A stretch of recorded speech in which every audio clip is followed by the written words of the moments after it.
Hello，大家好，今日係會分享一道容易簡單又健康嘅藥材醉蝦。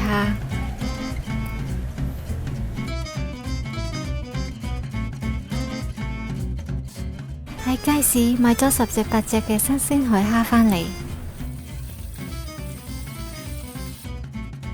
首先我係會用清水洗下佢，然後剪咗佢啲蝦鬚同埋蝦腳。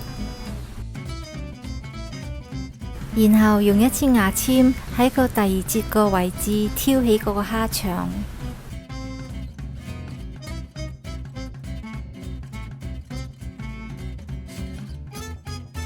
跟住放入少少米酒醃佢20分鐘。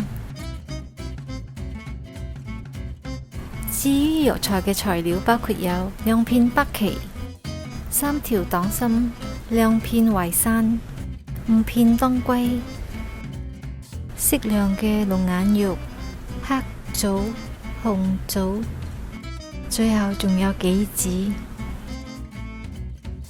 以上啲藥材係有補中益氣、健脾益肺同埋補血緩血等作用㗎。將所有嘅藥材放入清水洗走啲塵。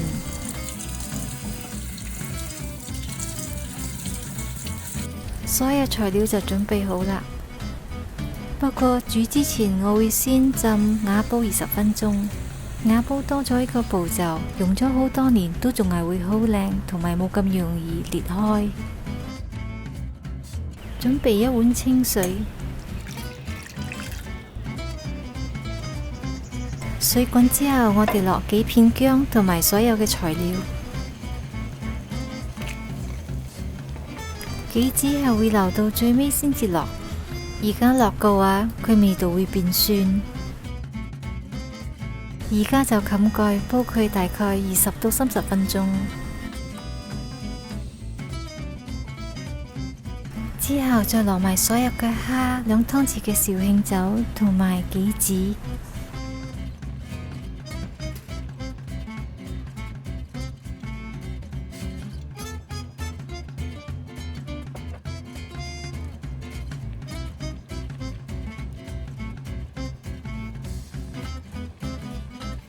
冚蓋中火煲佢10分鐘。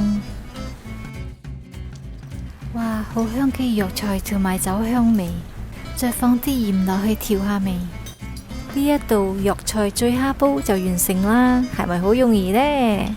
鍾意我呢條片嘅朋友，幫我分享、留言、點讚、訂閱，我們下期再見，拜拜。